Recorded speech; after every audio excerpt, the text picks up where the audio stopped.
From the Alex Trebek stage at Sony Picture Studios, this is Inside Jeopardy! Hello and welcome back to Inside Jeopardy, your exclusive and official podcast destination for all things happening in the world of Jeopardy! I'm Sarah Foss, and I'm joined, sadly, remotely by the one and only Sam Buttrey. Good morning, good afternoon, hello, happy Monday, Sam. Happy Monday indeed. I'm joining you from the Inside Jeopardy remote studio located at the largest river in the world over which there are no bridges. And perhaps surprisingly, it's the Amazon. No bridges over the Amazon. But let's not talk about me, Sarah. Let's talk about you. What have you been up to? How was your weekend? Well, it was a big weekend, Sam. I have to know, have you been to the Amazon? In real life, no. Okay. But I once ordered something from Amazon.com. Only once? Well, let's say at least once. Okay.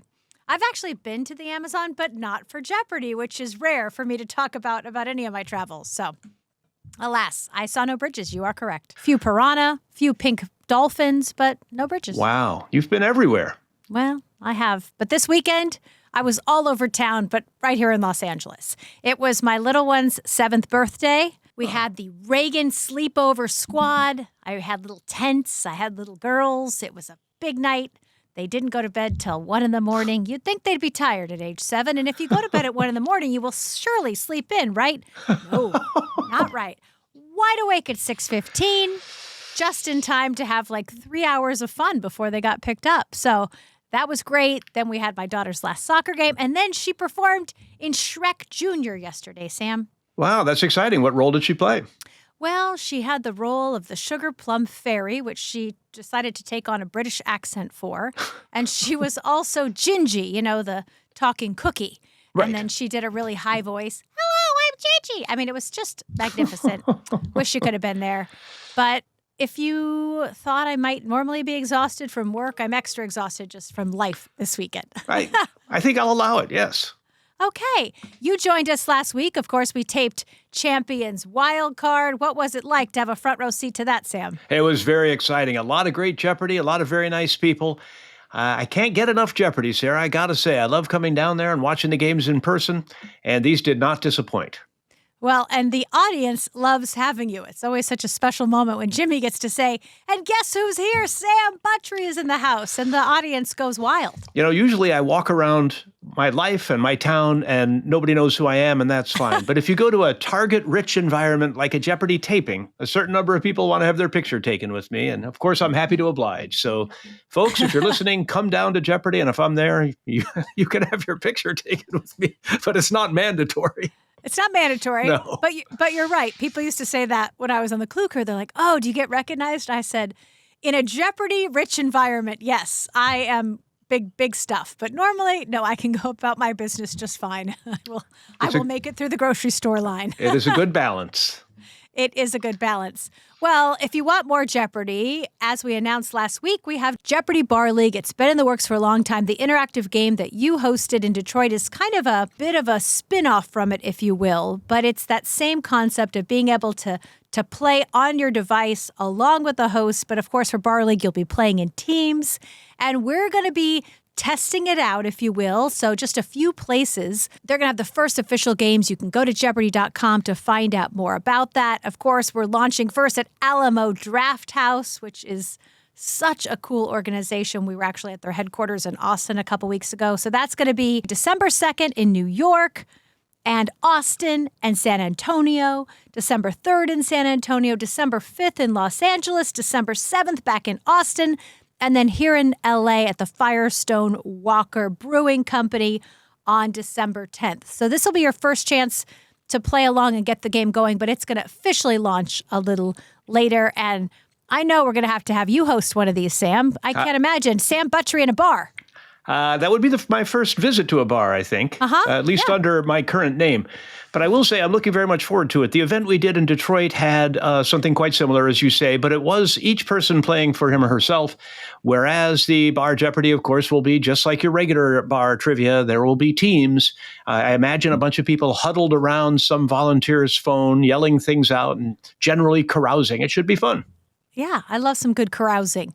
Yeah, the way it's set up, everyone does have a device that they can refer to, but there's the captain device that's actually, giving the correct responses. So every team member can't go rogue. They do have to work together as a team, which is always good. Very good. I'm excited to see what it'll be like. I know you have it there in Venice, California, steps away from Culver City. Yes, and we've actually gone as a Jeopardy team to that location a couple of times just to kind of check out bar trivia in Los Angeles, almost as research. You got to go research. Maybe they serve you beer at the same time, but you are researching. That is a part of the research, Sarah. It's all a part of it. Funny story, a lot of people were talking about Ken Jennings revealing that the show was going to be streaming. And, one of these clickbait articles even said early next year. And when we were taping last week, Ken said, hey, did I say something about streaming? Because everyone keeps coming up and asking me about it. And I said, we have checked the tapes. We can't find anywhere that you said anything specific about early 2025. But according to whatever article ran with it, someone in the audience heard you say it. The truth is the show will be streaming, but not until next season. And those streaming pitches are actually happening right now. So we don't know where Jeopardy is going to live in streaming. Once that's decided, won't our listeners be able to find out about it here on your exclusive and official home for all things Jeopardy, all things about America's favorite quiz show, trademark used with permission? I love it, Sam. It's our home. I like to think of it as our home, Sam. You're right here, just not here, but right here in my heart. In the hearts of Jeopardy fans everywhere. Exactly. Well, as you know, we did tape in Jeopardy production time. We did record the Champions Wildcard, but today we're going to announce the roster. I do want to just go over how that tournament, it is a tournament because it has one winner. That's the differentiation between tournament and competition. Second chance, more than one winner. We call it a competition. Blah, blah, blah, blah, blah. For the Champions Wildcard Tournament, it's going back old school. We're going to the 15-person format. Of course, those 5 quarterfinal games. This is how your professor's tournament was played, Sam. That's exactly right. And this will be the first tournament since then with this format, the 5 winners and the 4 wildcards advancing to the next round. Yes. So you were one of the winners in your initial quarterfinal, but among the non-winners, we pick the 4 highest scorers. So that gives us the 9 players. Those 9 players then play in the semifinals, and then it's a 2-day total point affair to get our champion. So it'll be a 10-day total tournament, and the players who will be competing, we will reveal now. Now, one caveat to this is some of these shows where these qualifying players are going to compete have not aired. So they're not going to be full rosters. As well as, Sam, for Champions Wildcard, of course, we have those 2 second chance winners. So it's a field of 15 for Champions Wildcard. We're going to give you most of the names, at least the names of those people who you have seen play so far. First up, we have Jay Fisher. You saw him back in July, 3 wins. Actually, he's our only player in Champions Wildcard with 3 wins. And it was a tough cutoff for TOC. We had to go by the numbers. And Jay's total earnings were the lowest of the 3-game winners. So he ended up in Champions Wildcard. We also have Marco Sarek, aired back in April, 2 wins. Davey Morrison, airing in July with 2 wins. Will Weiss, we saw him in September, also a 2-game winner. Aiden Orzak, another September champion with 2 wins. Jen Feldman, aired in September, also with 2 wins. Sad to say, Jen is our only female in the field that we are revealing today. We also have Eamon Campbell. We saw him back in October, 2 wins. Joey DeSena, you watched him last week clinch 2 victories. And you also saw Evan Dorey, who won 1 game, but a great game. We're going to discuss it a little bit later. So he's in as a 1-game winner. Now we have some additional champions. As I mentioned, their shows haven't aired. We can't talk about them yet. But as their shows do come up, we'll be able to confirm for you that they are Champions Wildcard participants. So you kind of know where things stand. We had 1 3-game winner. We have some 2-game winners. We've at least revealed 1 1-game winner. So we'll see how the rest of the field wraps up. And now that brings us to the Tournament of Champions. The Tournament of Champions. I know you said that, but I wanted to repeat it. I love it. Well, a bit of disappointing news off the top for the field. We learned at the end of last week that Lisa Ann Walter, she's on this little show. I don't know if you've heard of it. Abbott Elementary. Kind of a big deal. They're actually in production the same week that we are doing Tournament of Champions. She had really tried to work her schedule in a way that she could be able to shoot with us and shoot with them, and it's not going to be possible. But we have extended the invitation for next year's Tournament of Champions, so we do hope she will be able to join us. And that leaves these names I can reveal to you right now. First up, we're going to seed our top 3 champions. These are the 3 players who won more than 5 consecutive games. They're going to be right into the semifinals. Now, Sam, I think you experienced this in your TOC a couple of years ago. You were with one of these seeded players who didn't play in a quarterfinal. I don't think it worked out that well for them. Well, they did have seeding in my tournament, although they did not, as you recall, last year. For whatever reason, the year I was in, Season 39's Tournament of Champions had 3 huge winners in Amy, Matea, and Matt Amodio, as well as 16-game winner Ryan Long and 12-game winner Jonathan Fisher, who in any other year with seeding might surely have deserved one of those spots.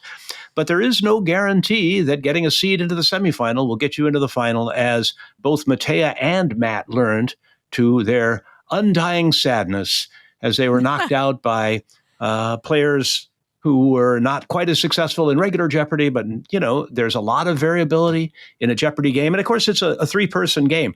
People say, oh, Sam, you beat Matt Amodio. And I don't use that term. I say I won a game that Matt Amodio was in because I had a lot of help from John Vogt, the other player in that game, and a lot of help from the board. I just managed to eke that win out, but it's because of that win that I stand before you. I'm sitting, but it's metaphorical. Stand before you, the Jeopardy guy I am today. So I love Tournament of Champions. I like the seeding format. I think it makes sense.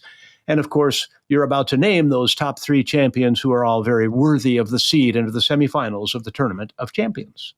Yes. Well, I don't know if you wouldn't be here. I mean, your personality was dynamic, but we did get to see a lot more of you because of that, because, of course, you played in the finals, which was a 1st to 3 wins. It ended up going 6 games. And then, Masters, you were there too. So we got a lot more of you than we could have initially had that seeding situation not gone the way it did. I love the seeding in that case, and I love defeating Matt. Yeah, I beat him. And people love playing Jeopardy at any level, and the Tournament of Champions is as exciting as anything else, particularly in the final, where you have to win. In this case, you had to win 3 games to become the champion, so it isn't do or die in every game, and you get to hang with the same players, and I get to know them. Andrew, he and I are friends today. Amy and I text occasionally. Matt and I are friends today, all growing out of Jeopardy. I love it. Well, yes, the seeding is going to be, as you mentioned, the top 3 players. Adriana Harmeyer with 15 wins. We've got Isaac Hirsch with 9 wins and Drew Basile with 7 wins. Now, we want it to be fair for them because they won't be playing in a quarterfinal game, so they will play in an exhibition game. And this allows them to have equal playing time with the other Tournament of Champions players who will be playing in that quarterfinal. They'll have an exhibition game. It will not be broadcast because we only have a certain amount of games we can put into each season, but you will be able to listen to it on TuneIn. So we'll have more information about that coming up, but you will be able to listen to it on TuneIn. These exhibition games are usually a little lighter, a little more fun. I think in the last one, Ken accidentally gave the correct response before the clue was revealed, and we kept it in there because that's good TV. They had Ken to bleep. Doesn't make many mistakes. They had to bleep Ken saying a word that isn't permitted on television. Honestly, I didn't know Ken Jennings even knew those words. I know, right? So we will have the exhibition game. We will have 6 quarterfinal matchups. Of course, then those winners, along with our 3 seeded players, will go into the semifinals. That will give us 9 players. They will each play one of 3 semifinal games, and then our 3 finalists will advance, and it will once again be the 1st to 3 win format. So we're really excited about that. The other players who we can announce right now, rounding out the Tournament of Champions field, are Greg Jolin, just saw him recently, 5 wins. Allison Betts, 5 wins. Mark Fitzpatrick, also with 5 wins. Amy Hummel, another 5-win winner. So those were the names you knew. You knew they were making the Tournament of Champions because they have those 5 wins, so that's automatic. Oftentimes, our 4-game champions also get in. And this year, that is Ryan Manton, Grant DeYoung, Will Wallace, Amr Kakirti. Those are the 4-game winners. Lucas Partridge is a 3-game winner, will be joining us in the TOC. He's been, he had all those months to wait as the returning champion from season 40, and now he's had all this time to wait and see if he would make the TOC cutoff, which he did. We also have David Erb, a 3-game winner, along with 3-game winner Will Stewart, Nilesh Vinjamuri with 3 wins. We have Rishabh Wapalapati also with 3 wins. Allison Gross with 3, and Wakei Ranala with 3 wins. Well, wait a minute, Sarah. You promised me 18 names, and you only gave me 15. Well, Sam, much will be decided. Of course, we're going to have that Champions Wildcard winner, and we don't know who else will be filling out that field. So stay tuned to more Jeopardy! All I know is I love the Tournament of Champions. I cannot wait. Of course, we will also be having our honors ceremony on the eve of the TOC. You and I will be on the blue carpet, Sam. That'll be fun. We have lots of cool awards to give away, and it's just the excitement's in the air. The postseason is not disappointing so far. Jeopardy! Honors was a blast when I went. Lots of nice people, lots of fun. We had Buzzy doing the honors on the blue carpet. And the awards themselves, when I was there, they awarded, for example, Johnny Gilbert came out and gave a nice talk as he entered the Jeopardy! Hall of Fame. So, Sarah, can you remind us when the Tournament of Champions is going to air? Sometime in January, maybe? That is right. You'll probably be hunkered down. It'll be wintertime. You'll be cozied up by the couch, perhaps a warm fire. And January 27th, the TOC will debut. We won't know how many games it's going to go until we play it, but it's going to be fun. We know it's going to be at least 2.5 weeks, maybe longer. We'll see. We'll see what's in store. Let's see what happens. And now a quick word from our sponsor. When you think about the success of businesses like Heinz or Mattel, it's often overlooked that it's actually the businesses behind the business making selling simple. And nobody does selling simple better than Shopify, home of the #1 checkout on the planet. Upgrade your business and get the same checkout Heinz and Mattel use. Sign up for your $1 per month trial period at shopify.com/Jeopardy, all lowercase. Go to shopify.com/Jeopardy to upgrade your selling today. Shopify.com/Jeopardy. And now back to Inside Jeopardy! Well, Sam, what do you say we get into those game recaps? Yeah, what happened on Monday, Sarah? Well, we kicked off the week with 2 new players and a returning champion in Rachel Marcus, hoping for her second win, going up against Joey and Chris. But it was Joey who managed to find both of the daily doubles in Double Jeopardy, taking a strong lead. There it was a triple stumper, and Joey secured the win. It's often an advantage to be in second place for a triple stumper if you're close enough to the leader. But in this case, Joey was so far away, he needed to bet only a small amount. He did, and when he got it wrong, he emerged as the champion. All right, I want to show a sandwich board from this game. What is a hoe? Of course, anyone who watched Ken Jennings' original run knows what this was a slight reference to, but in this game, it was all aboard was the category. This was the $200 clue. It's the delicious advertising item in use here. And, a Redditor said, shout out to the What is a Hoe sandwich board.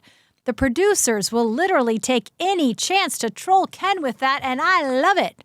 I love that they used Jeopardy's font on the board as well, just in case you weren't sure what was happening. I just want to say, it's not really the Jeopardy producers. It's really the Jeopardy writers that are taking this opportunity to troll Ken, but I was there for it. When I saw it, I loved it. You also troll Ken at any opportunity. Well, yeah, but I think it's mutual. We do it to each other. One comment I saw on Reddit was that they were wishing that Joey had been in this game last week with Ross and Rachel instead of Susan. But of course, that person wouldn't know that it's all random draw and all sorts of things. So we can't control these things as much as we would like to say we can. We're not allowed to. So I agree. That would have been good, but it didn't happen. I did have a gameplay observation about this game. Joey had back-to-back daily doubles in the Double Jeopardy round, in fact. And after he answered both of those correctly, he was only a couple of $100s away from guaranteeing a lead going into Final Jeopardy because you're able to evaluate how much money is left on the board. And although he only answered a couple more questions, that was one of the things that gave him the lead. But it really shows that daily doubles are important for defense as well as offense. Once you've gotten the last daily double out of the way, it's clear how much more money there is left. Nice observation, Sam. Well, moving on to Tuesday's game with Joey, Kathleen, and Jonathan. Joey and Jonathan battled back and forth throughout the game. Jonathan actually tied Joey with the second daily double in the Double Jeopardy round, and there were 11 clues to go. Joey, the defending champion, got none of those last 11. But meanwhile, Jonathan got a couple right, but a couple others wrong, and dropped below Joey by $800. So those negatives are where the Jeopardy is. Ah, I see what you did there, Sam. I think my favorite part about this game was actually how impressed Ken was with Kathleen responding correctly to velocipede, that clue. And actually in the postgame, she revealed that she thought that she maybe learned it from Princess Diaries 2, which is a very deep cut. She said that Julie Andrews, Anne Hathaway, plus Chris Pine, what is not to love? And in fact, Chris Pine's character did ride a velocipede in the movie, so you just never know where these responses are going to come from. And if you're like me, you went right to Wikipedia and looked up the difference between a velocipede and a penny farthing, and now I know. And you learned that the difference is? In a velocipede, the wheels are more similar in size than in a penny farthing. In a velocipede, the rider sits more or less between the two wheels, whereas in a penny farthing, the rider sits atop the big wheel. They are otherwise quite similar. I'm not sure that's a piece of information I'll ever need again. The movie may then be inaccurate because the photo I saw of Chris Pine riding the velocipede, he was definitely over the larger wheel, and they were definitely different sizes. Yeah, I'm not going to lie. I saw that picture, and I was pretty sure it was a penny farthing, but I didn't want to bring that up here on the podcast. Okay, we all love Princess Diaries. No conflicts. Just, we're learning things here, and Sam is uncovering the truth, and then here we are. Big Velocipede is trying to hide this. All right. Well, on Wednesday, Joey returned, and he was facing Evan and Lois.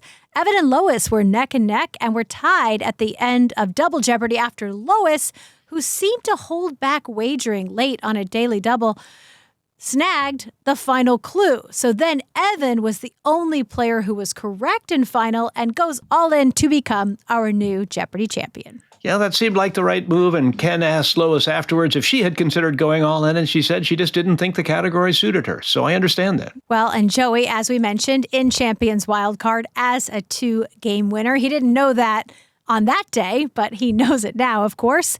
And he told us that, he really wanted to talk about his love of bar trivia and how sometimes he fills in as host and how his favorite category is questions that Ken got wrong on Jeopardy. He said, more people than you think know what an immoral pleasure seeker is. And it is also a gardening tool. So that's the one we talked about a bit earlier. We can't get enough of trolling Ken. I will say that fans on Reddit were questioning the judge's ruling on Evan's Final Jeopardy response. The clue had to do with the geographic word in the title of a Robert Burns poem. And the answer in the title was Highlands, plural. Evan's response of Highland was ruled correct. And to my mind, I felt it was a pretty straightforward judgment call because they were asking for the word, not the title. And Evan reported, and in fact, we observed that the judgment took place more or less in real time. That is, the judges didn't feel a need to confer and decide. They felt that the answer Highland was correct. And it was a good get by Evan, a good job, and he ended close to $30,000 after the all-in wager. Yeah, big first win. Let's hear how he was feeling after that victory. Now, you did the big wager with the tie score. You decided to go all in. Yeah, I figured, either I'm going to know it or not, I'll take my chances. So. Were you tempted to go with the 0 bet at any point? No, I thought Lois would have a good shot potentially at poetry in places. So it's like I didn't want to take the chance of kind of getting it and just coming up short. So I was like, I'll go for it, all or nothing. I mean, it's the nightmare wagering scenario. Did you have any thoughts of doing the whole thing, Lois? No, because it wasn't in my wheelhouse. I knew that it was going to be tough for me. $29,200, that's a ton of money, Evan. How does that feel? Well, honestly, I don't even really think about it as money yet. It's kind of, I wanted to win the game. It hasn't sunk in at all that it's almost 30,000 US. 30,000 Americans. Goes a decent way. We're not messing around. We don't pay tax on it either. Oh, so, right? California takes its share, I think, That's true. of course. They get you before you even leave the building. Yeah, I don't think exactly. I think they're waiting for me in the green room to take it off the check. I continue to be astounded by our Canadian players. We've seen players like Matea and Ray Lalonde go on very long runs, and Evan, though his run wasn't long, was a strong player.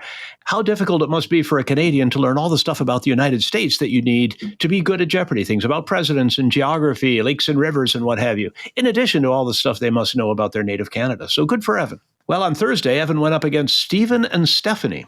He was in control for most of the game, took the lead into the final, but there it was Stephanie who was the only player to come up with the correct response for the exciting come-from-behind win. So only one win for Evan Dorey, but he is in Champions Wildcard following that big first win. Stephanie told us she took the test on Jeopardy!, the Anytime test. So I love when we hear stories of people who took that test, 10 to 15 minutes. Here she is on the Alex Trebek stage as a Jeopardy! Champion. Good for her. She had fewer correct responses than either of the other two players and kind of ducked a daily double with a small $500 response. But she said it was in the category of aviation and she knew nothing about it. She said she, at the last minute, guessed Antoine de Saint-Exupéry because that was the only name that she knew, and that was the right response. Well, I do want to talk about Stephen because he had that first daily double and, of course, said, "So, Ken, I've always wanted to say this. I think you're really doing a nice job hosting." That was a beautiful setup. I thought Stephen did that very well. I fell for it. Unfortunately, he was incorrect, but, I'm never going to forget that moment. And he shared the story during his interview about the family who had picked him up and taken him to the hospital after his scooter accident and how he knew they watched Jeopardy! Because they talked about Adriana Harmeyer, and he was hoping that maybe they would see the show because he just really wanted them to know how much it meant to him. Stephen went on Reddit after the game and shared a story. "When I got the call to be on the show 1 month after my accident, I knew exactly the story I wanted to tell in my interview. I'm truly hoping that somehow, with the power of the universe, that family will find a way to reach out to me so that I can thank them." He also said, "I hope that everyone who has dreamed of being on Jeopardy! Can make that dream a reality. I first auditioned in 1986 when I was in dental school. 38 years later, I made it on the show." Spectacular. Yes, we introduced him as a retired dentist. So all those years of dental practice, and finally he made it onto the show. Good for Stephen. Yeah, keep trying. Well, we closed out the week on Friday with players Stephanie, Paul, and Kristen. Paul got off to a hot start and managed to secure a narrow runaway win. He's now spending the weekend as a Jeopardy! Champion. Yeah, it was a fun game. An interesting moment on the last clue of Double Jeopardy. Paul had a runaway score at that time, and the only way Stephanie or Kristen could have gotten back into contention was to grab that last $2,000 clue. And that ended up falling through for a triple stumper and giving Paul the runaway victory. Had either Stephanie or Kristen buzzed in and gotten it, they would have been in contention, although it was a difficult clue, and if you don't know it, you don't know it, I guess. That's kind of how it works on Jeopardy! That's because if you get it wrong, you lose that money. And you know what? That's where the Jeopardy is, Sarah. That's where the Jeopardy! Comes in. Well, Ken spoke with Paul after the game about his Holtzauerian approach, if you will, to this game. How does it feel, Paul? Pretty good. Still nervous for some reason. I don't know. Well, you mentioned James Holtzauer in your story, and you did have a serious approach to the game. I mean, you kept saying, "I'm not here to make friends," and I know that was one of the categories, but it kind of seems like maybe you weren't. I was kind of buying it. I was trying to remind myself just to, be merciless. Were you taking this very seriously, your Jeopardy! Appearance? Yeah, I actually took some time off of my work, some unpaid leave. They were able to swing it for me. And I've just been grinding for a couple weeks, some flashcards, and just trying to study as much as I can. And I'm glad it paid off. Did anything come up adjacent to anything you had looked at, or? Yeah, and I missed them, which is hilarious. Like Camille, the sculptor. Oh, she that was was on your literally list? a flashcard that I had just made a couple days ago, and I was like, "Don't miss this one." Maybe a few more passes, and you would have surprised us with a sculptor. Yeah, well, hopefully I've got a little bit of time to sear that in my brain a little here. You're going to be back on Monday. How does that feel? I'm just thinking about, I gotta text my boss and just go, "Hey, mystery illness reoccurring here." Well, we're now going to have to wait and see, does Paul keep the run going? Does he qualify for Champions Wild Card? Is it the Tournament of Champions? Does he fall short of a postseason bid? You got to tune in today to find out. I promise to tune in today because I watch Jeopardy every day, Sarah. Well, thanks for that. Now it's time for our favorite segment. But wait, there's more. Sam, what do you have for us this week? Today's clue comes from Tuesday's game. It was the $200 clue in a category called We're Salutin' Gluten. Bring it. Salutin' Gluten 200, please. The lactobacillus bacterium is pivotal to making this bread, whose fermentation process decreases its gluten content. Kathleen. What is sourdough? Correct. Yes, fermentation is when microorganisms like yeast and bacteria convert carbohydrates and sugars to other products. Yeasts are members of the fungus kingdom, and coincidentally, Fungus Kingdom was the name of my college sock drawer. Thank you, yes, because cheap laughs are the finest laughs. Make a note of that. Anyway, we're familiar with using yeast in order to make bread doughs rise before baking. What's happening there is that the yeast consumes sugars and excretes carbon dioxide and ethanol. In bread making, the carbon dioxide creates gaseous bubbles in the dough. And in the fermentation to make booze, different strains and species of yeast produce ethanol to make beer, wine, and other alcoholic beverages. This sort of thing has been going on for about 10,000 years. Sam, I got to know, I'm sure you know because you seem to know a lot about this. What's the deal with bacteria? That's the same question I get from my house guests. Right, so there are other kinds of fermentation besides yeast, and one very important kind involves lactic acid bacteria. There are lots of types of these bacteria, but they generally take in carbohydrates and produce, get this, lactic acid. Lactic acid can help preserve foods, and ancient people all over the world devised fermented foods we eat today, like kimchi, and there are lots of other foods that are fermented in our regular diets, including sauerkraut, yogurt, and more. And my favorite, sourdough bread? Yes, and in this case, the lactic acid helps break down the bread's gluten, as the clue says. Now, sourdough is not a gluten-free food, but it does help some people who can't tolerate other breads.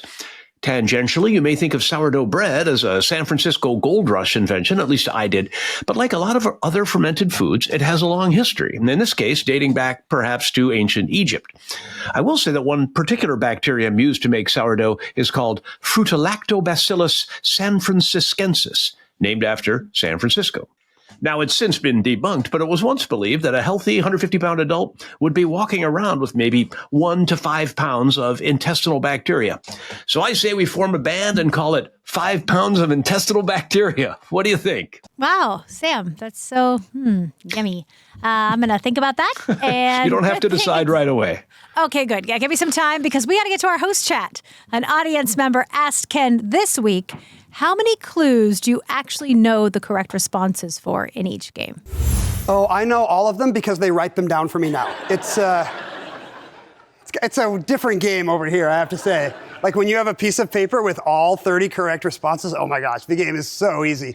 But I do find, to answer your real question, I do find, I play along with the games when I read them in advance. I'm like covering up the answer like this to see how I do. And I do find that just while I'm hosting, I kind of feel like I'm the fourth player. Like, I don't have a buzzer, but I can think, oh, I know this one. This is Hotel Transylvania. Let's see if they get it. Oh, they did know it. He gets to go again. So I'm kind of playing along in my head, and that really does help. But luckily for the ones I don't know, the responses are right in front of me. I notice how Ken diplomatically declined to answer the question with any kind of meaningful number, 80%, 90%. Yeah, I think he can do that. I think we trust that Ken knows a lot. My guess is that Ken knows most of them, even the pop culture ones. But of course, it helps to be with the writers all the time and learn how they're thinking, which Ken gets to do now. Yeah, and the thing he talks about is just that even though he still knows a lot, he doesn't feel like his reflexes are as good and his recall is quite as quick. So I think, in this case, given enough time, he could definitely come up with all of the correct responses. But luckily, he doesn't have to. They're right there on a script right in front of him. It is true that one of the big skills in Jeopardy is not just knowing stuff, but being able to recall it. And those of us who are a little bit older find ourselves running into trouble with that sometimes. Not me, but other people I've heard of. Yeah, other people who are, older than you. Right, yeah. If there are any people older than me, I don't know. Well, believe it or not, Sam, we have come to the end of this week of Inside Jeopardy. I look forward to seeing you next week and all of our listeners. So join us then. Have a great week. We're so glad you're here. Stick around and click that subscribe button so you see all our latest videos.